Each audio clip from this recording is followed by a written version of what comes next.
Hello there, and welcome to Gooner U, where there are no degrees because the learning never stops. I'm Dove, a TA here at Gooner U, and my friend Keith is our stalwart, distinguished professor of Arsenal and football studies. This week featured a battle at the top of the table at Liverpool. Hello, Keith. Hello, Dove. How is the weather in New York? Is it properly Christmas? Well, my phone was telling me that it was going to be like flurrying today, but no, it's cold. It's cold enough to support at least downfall, if not accumulation. But yeah, let's wish you and our listeners a Merry Christmas, a little holiday bonus. This episode is coming out earlier due to holiday schedules for you and myself. So this should be dropping either New Year's Eve or not New Year's. That would be late. Christmas Eve or Christmas Day, one or the other. And so, that means it'll be a little bit longer until the next episode, but that's okay. We'll figure that out when it comes. So, one quick thing I wanted to check with you on before we get to the Liverpool match is I saw an announcement somewhere or other about MLS having a draft. And I'm just wondering how that works. Like, it makes sense in a closed system, like we've talked about, like with the NFL. There's one league where players are going to go to, and so there's a way to equitably distribute those players, right, in a way that is agreed upon by the league to be fair and make sense. In MLS, I don't understand how that could work, because presumably let's imagine that they're American players. They can go anywhere in the world. What do they need to do to even enter into an MLS draft? So enlighten me. What's going on? Well, I mean, a bunch of them actually aren't Americans. A lot of them are American college players. Okay. What it is they are, in many cases, what's happening is the league is drafting their rights. Now, we say this, if you're a player, well, first off, if you're a player who has a real international opportunity, you're probably not going to play college. At least someone who has that real opportunity at the age of 18. There are college players who have since gone on to European and other major leagues, some of them much later in their careers. Clinton Dempsey is the most famous of them. He went to Furman in South Carolina and wound up, obviously, with the U.S. national team and then into the Premier League, then back to MLS. But you don't see... It's one of those weird residual things left over from being an American sports league. But in general, what happens is that you're drafted and the team gets the player's rights. So if they end up signing a contract, and this is, remember the intricacies of MLS, there is just the single entity league. Technically, when you sign a contract, you don't sign a contract with the club, you sign it with the league, and you're allocated to that club. Now, in this case, basically what the league is deciding is that if and when you do sign with MLS, and a lot of these guys, frankly, aren't going to make it in MLS. They usually will wind up in reserve teams. But if you end up in MLS, this is the team that owns your rights, and this is who you will play for. Interesting. Okay. Unless those get traded in some other arcane salary rule or CBA rule that exists in MLS. But yeah, it's a weird residual. It was a bigger deal earlier in the league, but now clubs have their own academies. There's so many ways for players to get into MLS that the draft is kind of has a weird residual. There's a handful of players every year that end up in the league, or you can trace their wind up coming up through the academy side that can trace their the club acquired them through the draft. But most of them, it's not as if, say, in the NFL draft, not only are the top players going to that team, they're going to start right away. That rarely happens at this level. Yeah. But yes, it is very weird. It's just a weird American quirk. Yeah.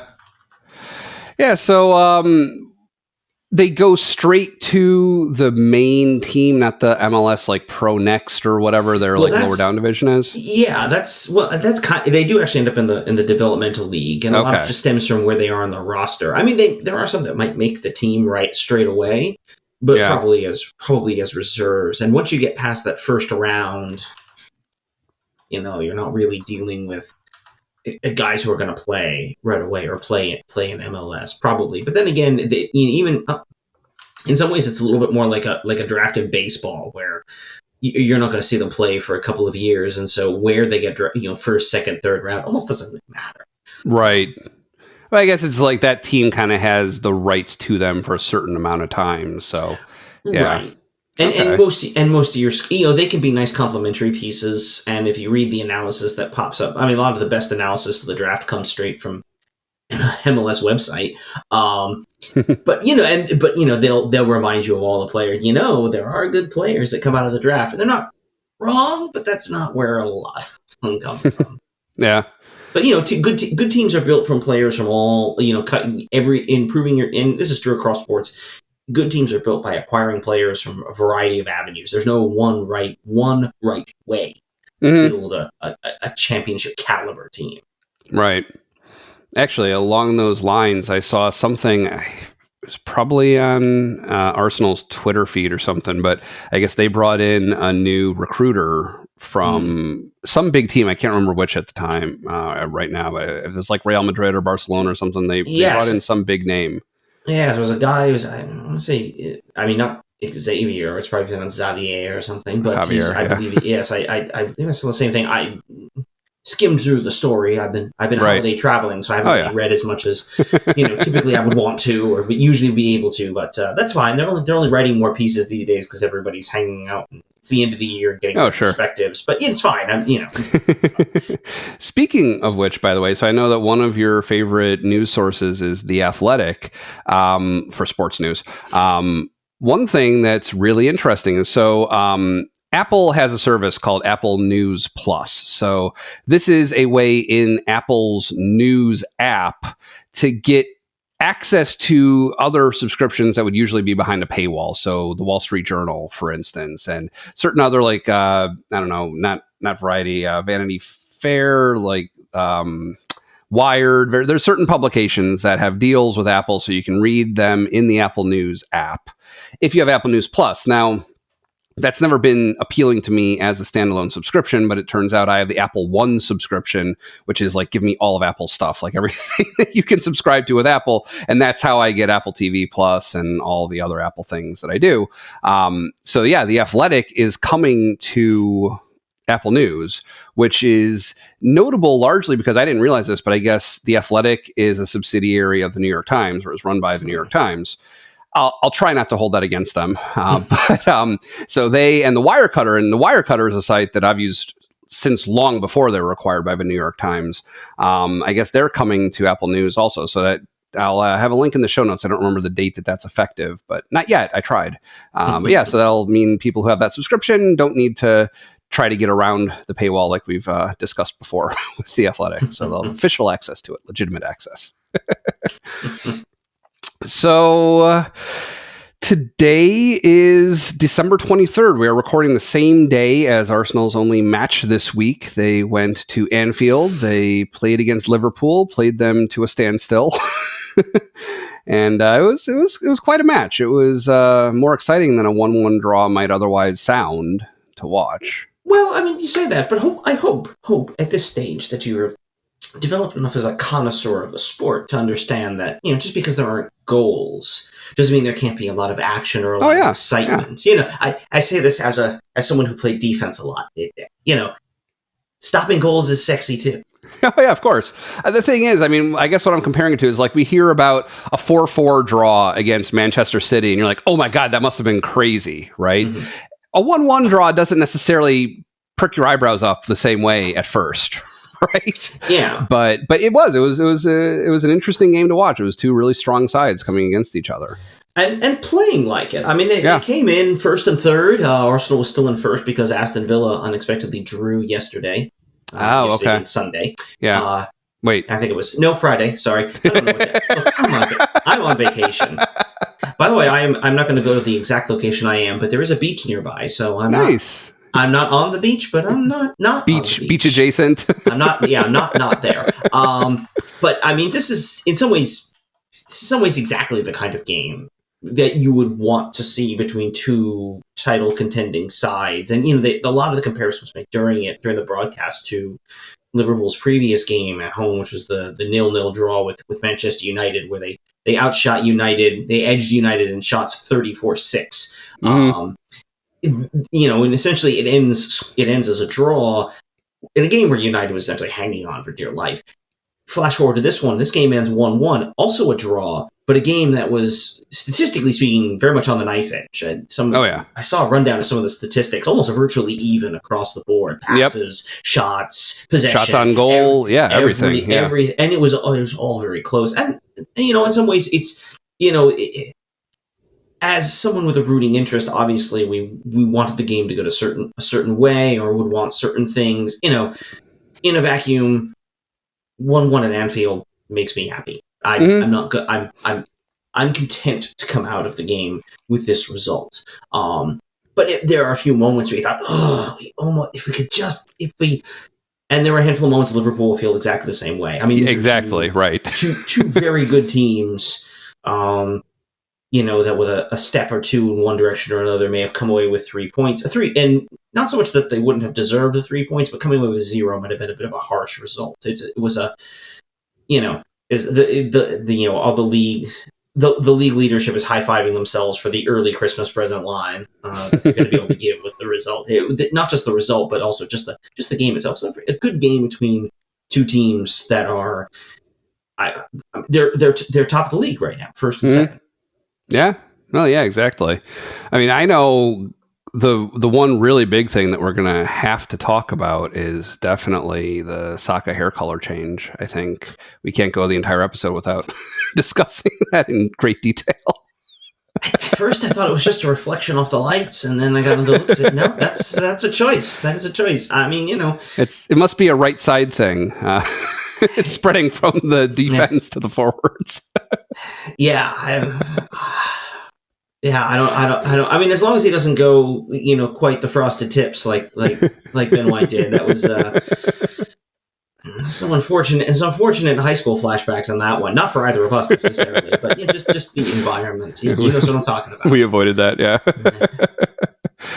But yeah, so the first half, I mean, we came out the gate swinging hard. Like in that first minute, we had a really close call that resulted in a corner kick that was another close call, and then scored just a few minutes later. I mean, we really came out pushing really hard, and I think the first 10 minutes or so, 10 to 15 even, were really strong for us. And it's like we kind of ran out of steam after that, and I think Liverpool kind of caught up and drew even with us and maybe edged us out a little bit in ferocity by the end of the first half, right?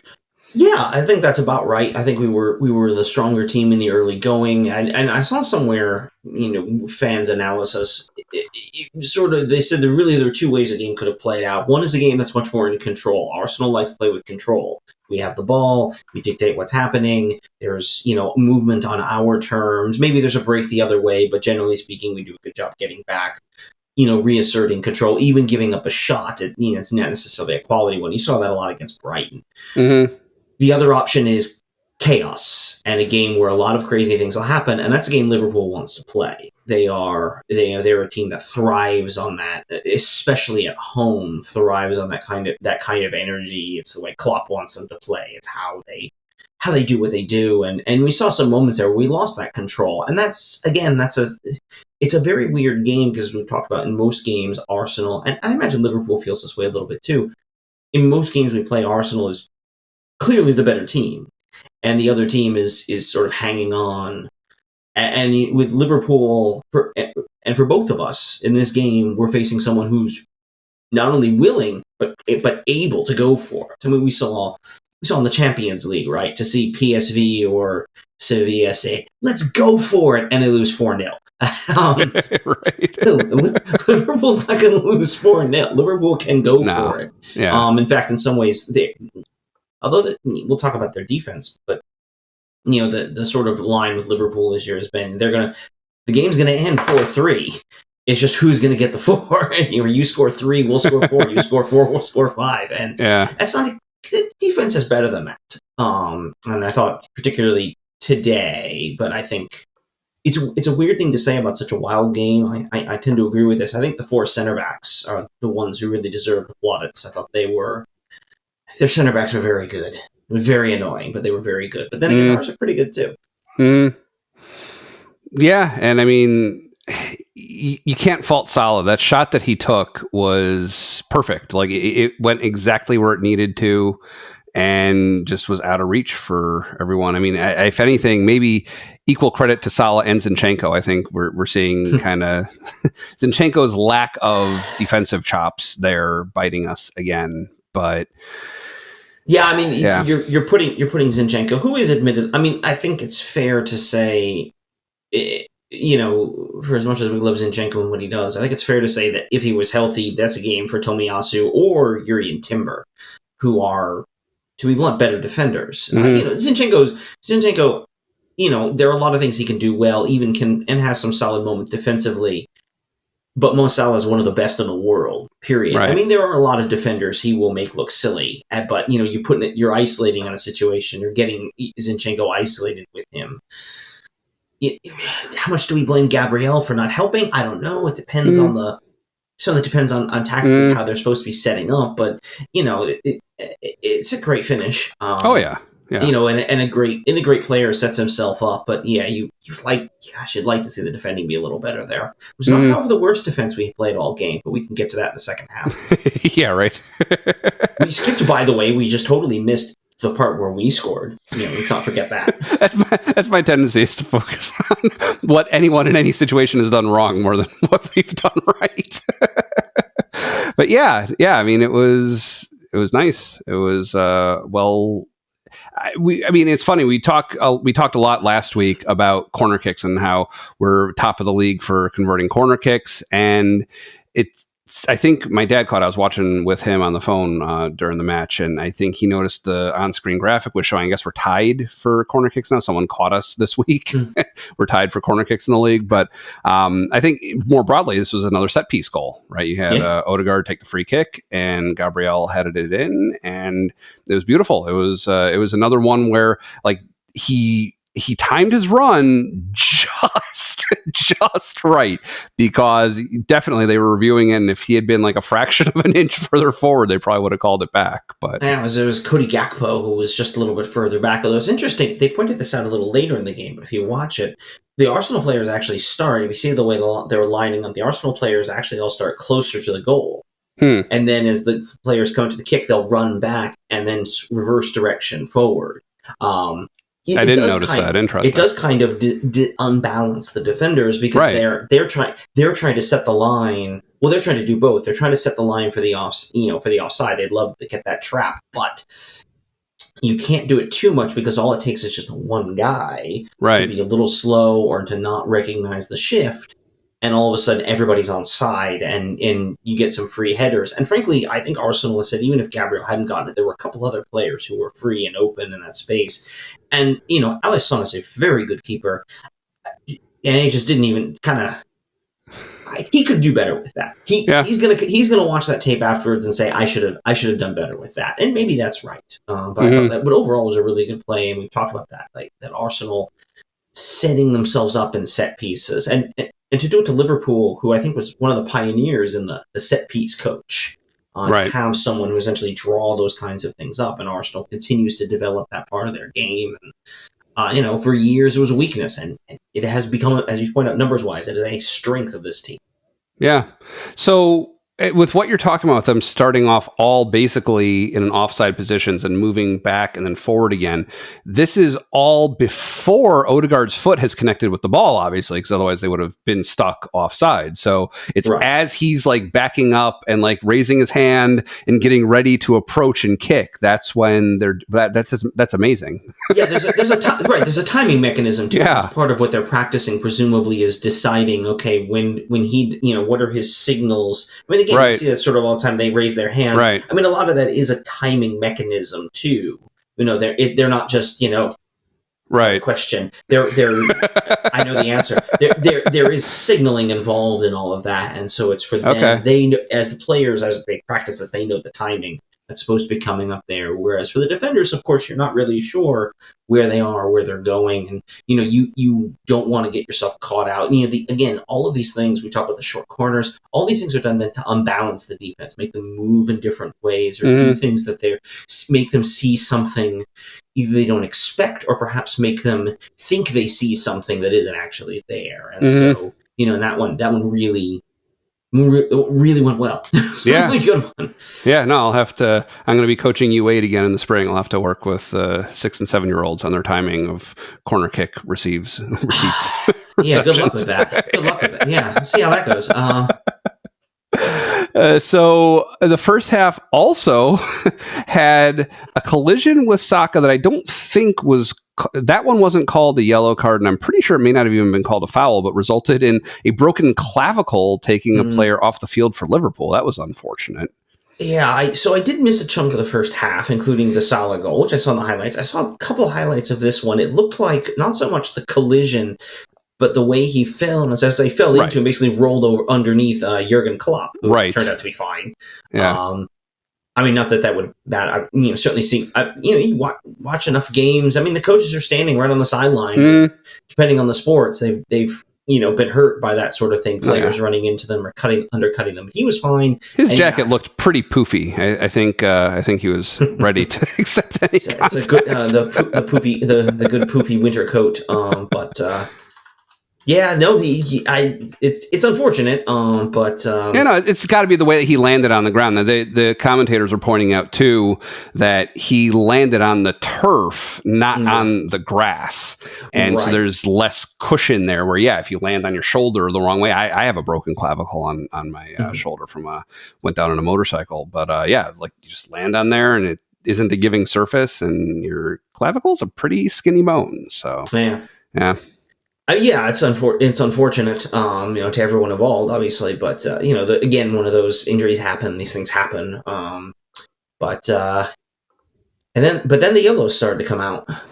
Yeah, so I'm trying to remember. Like I'm seeing in my notes that Saka and Kai Havertz both got yellows before all was said and done. I kind of remember the Havertz one is just kind of being like, "Oh, really? You're gonna yellow for that?" He was like grabbing the guy a little bit, but I don't know. That one didn't seem so bad. What was the Saka one for? Do you remember? The Saka one was that I missed, unfortunately. Okay. Some of the Arsenal chatter was that it was soft. I don't know. I didn't see. I didn't. I really not Arsene Wenger. I legitimately didn't see that part of the game, so I can't say. I don't know. I found.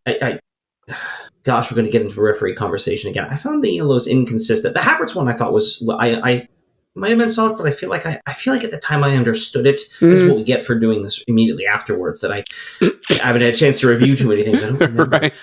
I feel the frustrating about the Havertz one isn't the yellow card per se. It's the fact that this is his fifth yellow. He will be out for the West Ham game. Oh, I missed that. Oh, okay. Yeah, so he was. We talked about this. I think it must have been the week before. He was on 4 yellows. He picked up his 5th before the midpoint of the season. Therefore, he will miss a game, which really, we're just kind of thankful that he is going to miss West Ham at home and not at Liverpool. Right. Especially, and we are a little thin in the midfield right now, which is, I'd be curious to see what the lineup looks like against West Ham. Maybe we get some Emil Smith-Rowe. Just a thought. Well, with him, it's been mostly injury that's been keeping him off the pitch, I think. So hopefully he's well enough that he could. Yeah, I mean, he's come on a little bit. He's definitely a little bit, right? He hasn't played an entire half yet that I've seen, I don't think. No, but I think a lot of that stems not so much from anything he has done wrong. I think it's more of a case of the team overall has been playing well, and if you're Arteta, you don't want to.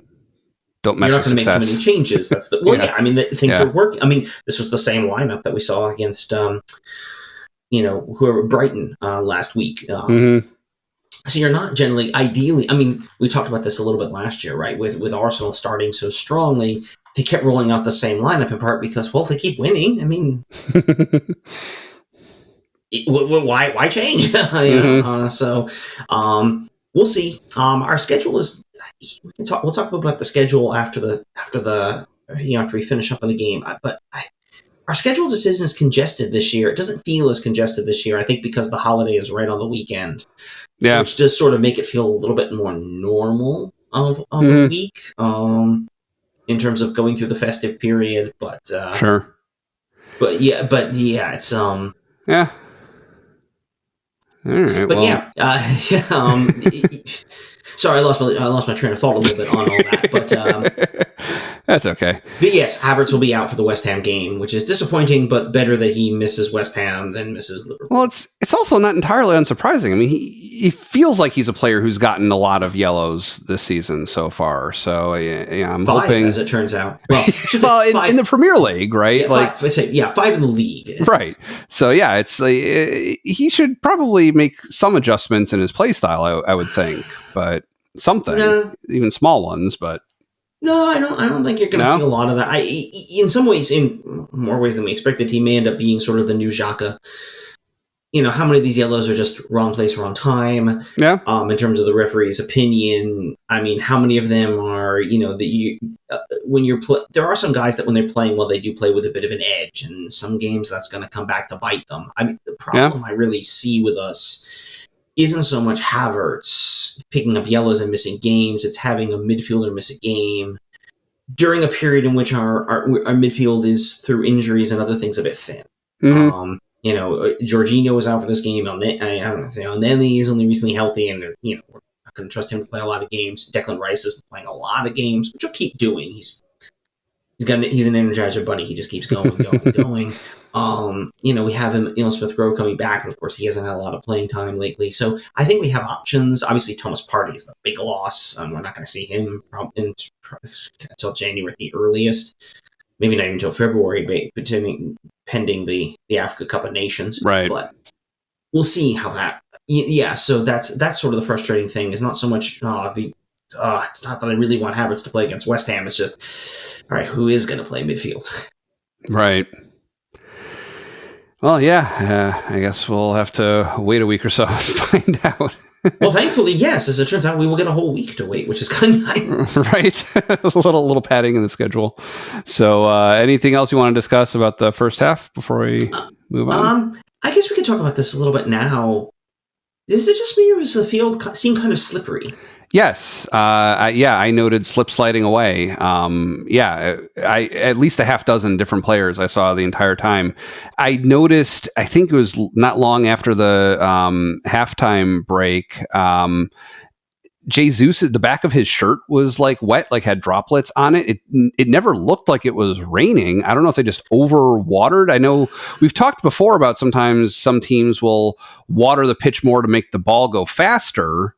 I don't think they would do that against Arsenal, though. Usually they do the opposite against Arsenal to slow the ball down, right? Well, Liverpool doesn't mind a fast track, but it did strike me. I thought I saw somewhere that it rained a lot in England yesterday. Okay. Actually, no. But in a sense, and I don't think, I suspect this wasn't the sense of gamesmanship, because you don't want players slipping. And groundskeepers are pretty good. If they're watering the pitch for it to be, for it to be a fast track, they know, especially a place like Liverpool, which, Liverpool is the kind of club that has the resources, the time, the infrastructure they know how to make the field fast without making it slippery. So my suspicion is this was more, I don't want to say weather related, or at least just there were some difficulties. I don't think this was intentional, because Liverpool players were slipping too. And We'll talk about this in the second half, or when we deal with the second half. I think arguably it cost them their greatest opportunity, as it turns out. Interesting. I don't know if I noticed that. Okay. Yeah. Well, that's a good teaser as any. So, I don't know about you, but when I'm all sweated up and looking for something to quench my thirst, I've been reaching for a stick of Liquid IV, which, as listeners may remember, is the category-winning hydration brands fueling your well-being. And their hydration multiplier, of course, is the one product you're missing in your daily routine in just one stick. And when they say stick, it's a little stick-shaped packet about 6-7 inches tall. Tear it off and pour it into 16 ounces of water, and you get 5 essential vitamins and 2 times faster hydration than with water alone. You can use it first thing in the morning, before a workout, when you feel run down, after a long night out, and on long flights. It does contain 5 essential vitamins, B3, B5, B6, B12, and vitamin C, and is always made with premium ingredients. I personally love that it tastes great without any aftertaste. It's convenient to take with me. I can stick it in a bag and worry about the water when I need it, or have a water bottle ready. It's just cold. I like it cold. But other than that, that's ready to be poured into. And my favorite flavor, until you hear otherwise, is still strawberry lemonade. So if that sounds good to you and you want to up your hydration game, you can get 20% off when you go to liquidiv.com and use code Gooner at checkout. That is GOONER at checkout. That's 20% off anything you order when you shop Better Hydration today using promo code Gooner at liquidiv.com. There's also a link in our show notes or description to make it easier on you. Code Gooner. There is no U in Gooner. So the second half, it was a lot of yellow cards were thrown around for one thing.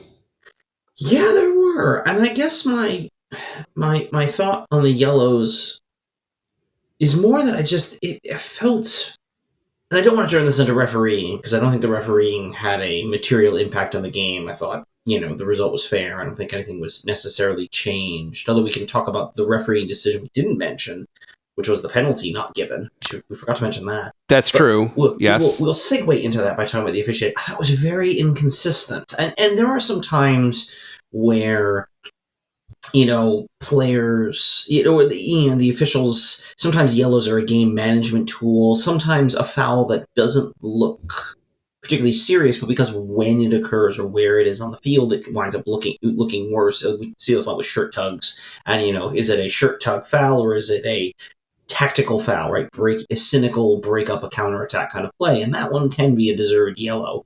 I just thought there was really kind of a lot of inconsistency when yellows were getting tossed out. Some of them were, again, I don't think it changed the game necessarily, but it was just sort of, there are times it was hard to see what exactly was going on, and both teams were clearly very frustrated by that, and does the home crowd have an impact on that? Maybe, probably. We've talked about Anfield, of course. And there are studies that show that home teams tend to get more calls. That's just kind of the nature of the beast. But, there were some. The only one I was particularly bemused by, I don't know if you've seen this, but it involved a foul near midfield, and I think it was Asaka had committed a foul, or maybe it slipped into someone in the foul, and Virgil van Dijk, who's Liverpool's captain, came over, and I don't know what you saw. What I saw was him doing this pantomime, and I clearly saw the word drinking coming out of his mouth, at least in terms of his. And did he ask the ref if he was drinking and about making a call? I don't know. It was very weird. I did not notice that. Only because I feels like the sort of thing like isn't that a yellow? Isn't that a card? That kind of dissent. Yeah. There was a play where I think a Liverpool player did get booked for it might have been Salah who got booked. He has a foul to break up the play, but there wasn't much in it. But I think he kind of, said something, hand in the air. Oh, what is that? And, dissent. He looked agitated, yeah. Yeah, and it's just, again, I don't know. I just don't, I don't know. I didn't think it was, I don't want to say the game was poorly officiated, but it was a certain inconsistency that I found very it was just, in the midst of the game, it drives you crazy, of course, because there's the fouls that you feel, you only see the ones that don't get called on, against us, right? Or the ones that we do but you just missed that on the other end, and you step back and sort of say, okay, maybe that was, okay, maybe that was the way it should have been, but that kind, it's a weird kind of inconsistency that it creates, and it's just a general frustration. Again, I don't want to talk too much of the referees. Yeah, they were not the reason this game ended in a draw, but right. There was that. Except it seems they got one of the big calls. We skipped this. We mentioned back in the first half, the penalty that wasn't given based on the ball hitting Martin Odegaard's hand. What did you think about that? Well, so in this case, I believe because he was a defending player that it being in a natural position matters. And I think it's a question of whether that's a natural position because he was kind of falling over. And I think his hand was down. Now, it wasn't at his side because his body was at an angle, but it was just being held down by gravity. I would call that a natural position. Now, of course, if it had happened to another player, would I be pissed that handball wasn't called? Probably, but I think I see where they were coming from in not calling it or not reversing the non-call. Right, and I think that's the thing that's going to sort of make it if you're a Liverpool fan, you're going to feel aggrieved, and we've been on the other end of those. How was that not called situations, or how does that happen? I think we got lucky. I agree with you. I see the call that's being made. He's obviously stumbling. The hand is out to brace himself and not being made. It's not there to make himself bigger. It's not there to get in the way of the ball, but we were a little fortunate there. Again, I'm not the most fortunate in the game, but I think I would have had a hard time arguing against it had they given that penalty. Now, and again, I think this is what this sort of points out, and as critical as we are about the officiating, you and I saw the same play, heard the explanations, and we're coming to slightly different conclusions about it. And there is a difficulty. There's a judgment call inherent in all of these things. As much as we want them to be explicitly cut and dry, they just aren't. And that's, and it is some of the difficulty of the game. Doesn't mean the officiating can't be better. But there are some difficulties, and it's easy to focus on. We get so outraged by the bad cases because there are some of these edge cases where you go, okay, I understand. I don't like it, but I understand. Or, dodged a bullet there, which I think is... That's how I feel still in the aftermath of it. Yeah. Yeah, well, that wasn't the only bullet that we would dodge in this match, that's for sure. Yeah. So, I have never seen a 5-on-1. I've never seen it. That's why I love watching sports. Every time I watch, I'm going to see something I've never seen before. Yeah. I've never seen a 5-on-1, but oh my God. That was happening. I can't imagine how badly it's Trent Alexander-Arnold, right? The Trent is the first name. I can't imagine how badly he's beating himself up over blowing that. And I think that was not a big one, but just a little bit of a slip on your plant foot, and the ball goes into. That's where I think we talk about the wet pitch. I think that's where that was. Oh boy. Yeah, I didn't notice that could explain it, because otherwise it's a huge choke. Well, so what you are seeing a little bit is. And we see this a lot of times where players blast the ball into the stands, right? You think, how did they miss from there? A lot of that has to do with their physical body positioning. And I'm sure you've seen some of this, right? Ideally, you are, on top of the ball. Right. Knee over the ball is what Mike had said. Right. Knee over the ball is center your body close to it. But so many times, because of the way people plant and swing, you end up leaning back. And that's when you get under the ball rather than behind it. And it can just take a little slip. With your front on your plant foot, for example, a little slip on the front plant foot, and you're leaning back when you actually make contact, and the ball goes into the second deck rather than on goal. And so, wow.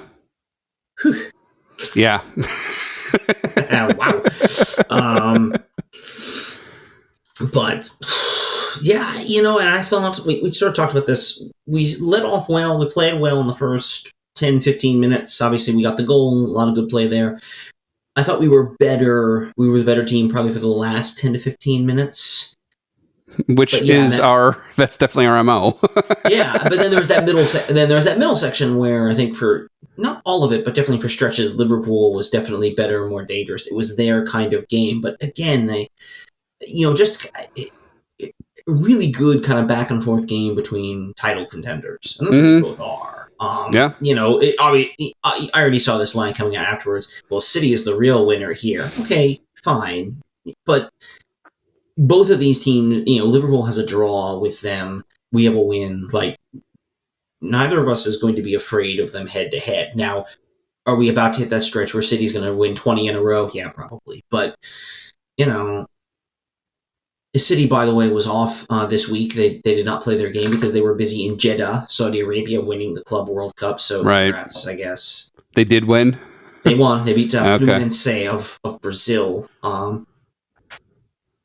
Interesting. So wait, I don't want to derail us too badly, but we talked before about how the Brazilian league is never usually anything to write home about, that their national team is really good, but the best Brazilian players usually end up in international clubs. But one of their clubs actually made it to the final in the Club World Cup. Well, remember that at this point, this is the last one of these, but to this point, the Club World Cup has always been for just simply the most recent champions of each continent's Champions League equivalent. Right. And the way the tournament is structured is it's actually more of a ladder bracket. So the European and the South American champions actually don't play until the semifinals. So they're only going to play 2 games. And they get matched up with an African or North American champ who's had to win once or twice to get to that game. So City shows up that, they're going to show up and play. I think they played I almost don't want to bother looking it up, but they played like the Asian champion. Mm-hmm. Fluminense beat Club Leon, who's the winner out of CONCACAF. I looked it up. Manchester City beat Urawa Red Diamonds out of Japan, who was they were the winner of the AFC Champions League. And Fluminense, who won the Copa Libertadores, the South American Continental Championship. Almost always is the Club World Cup final been Europe versus South America. So, in a sense, is the Brazilian League anything to write home about? Not really compared to the top 5. But they're a heck of a lot better than, the J League or Liga MX. And is probably the best way to think about that. Okay. That's a good frame of reference. Okay. Anyway, so back to Liverpool. Sorry, back to Liverpool. Liverpool. Wrong dialect. Thanks, Paul. So I don't know. I guess I don't have too much more to talk about for this match. Do you, before we go to Player of the Week? In a vacuum, I think just to say this is... I don't want to say it's the best possible result. I think this is a game we could have won. And, if we wind up missing out on the title by a point, it's going to feel like a bad point dropped. But it's hard to feel that way, given we got a point at Anfield, which is more than most teams can say. Yeah. They still have to come to the Emirates, where we've been better than much of our competition. A point against a title contender. There are going to be plenty of opportunities for us to rack up points.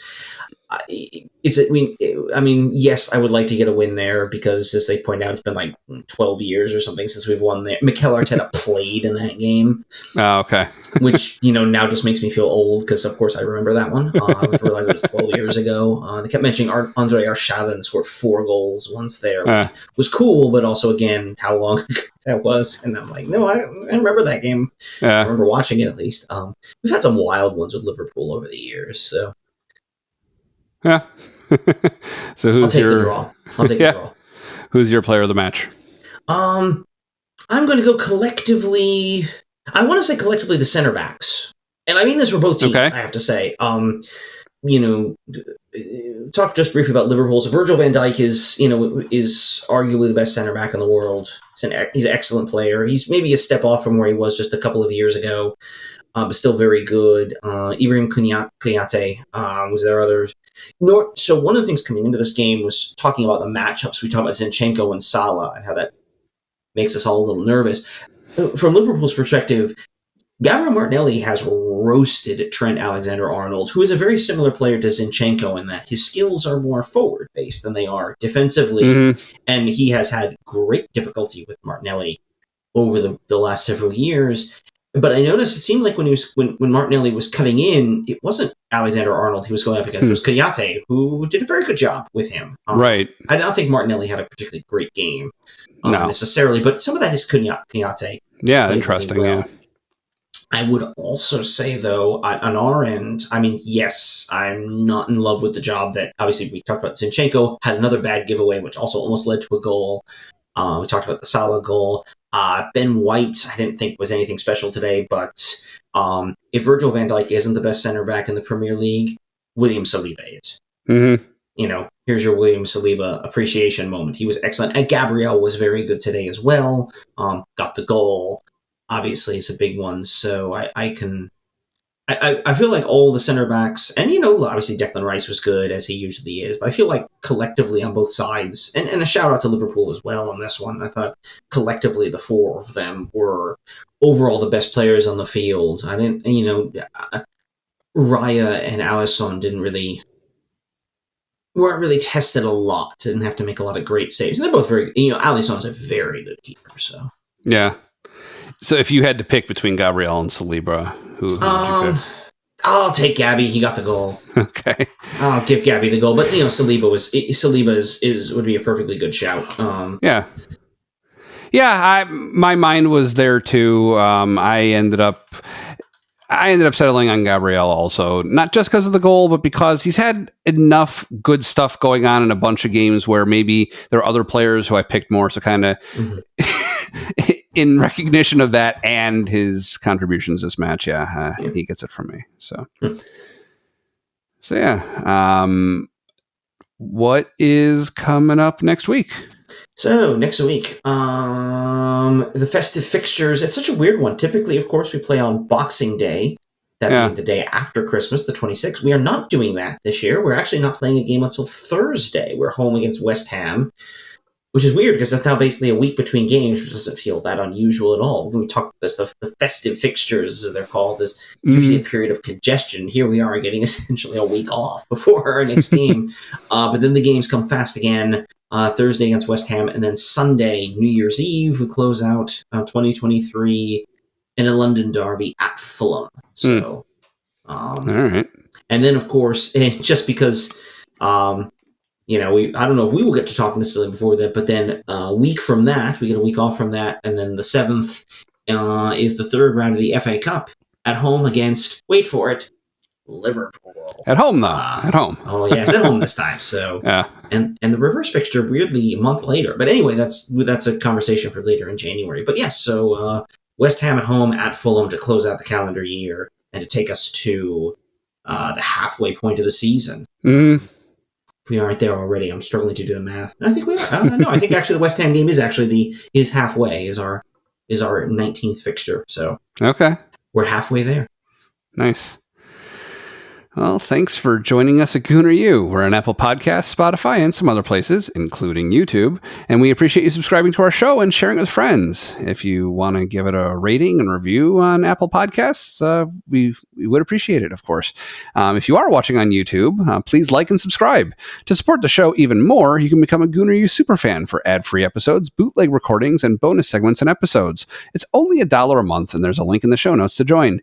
Again, thanks to our sponsor, Liquid IV. You can find them with our special link in the description. You can follow our show on Twitter at Gooner U Show for updates and to ask questions. Again, my name is Dove. You can find me on Twitter at Dove Frankel. With me, as always, is Keith, and you can find him in a pub watching Arsenal matches. Merry Christmas, everyone, or Happy Christmas.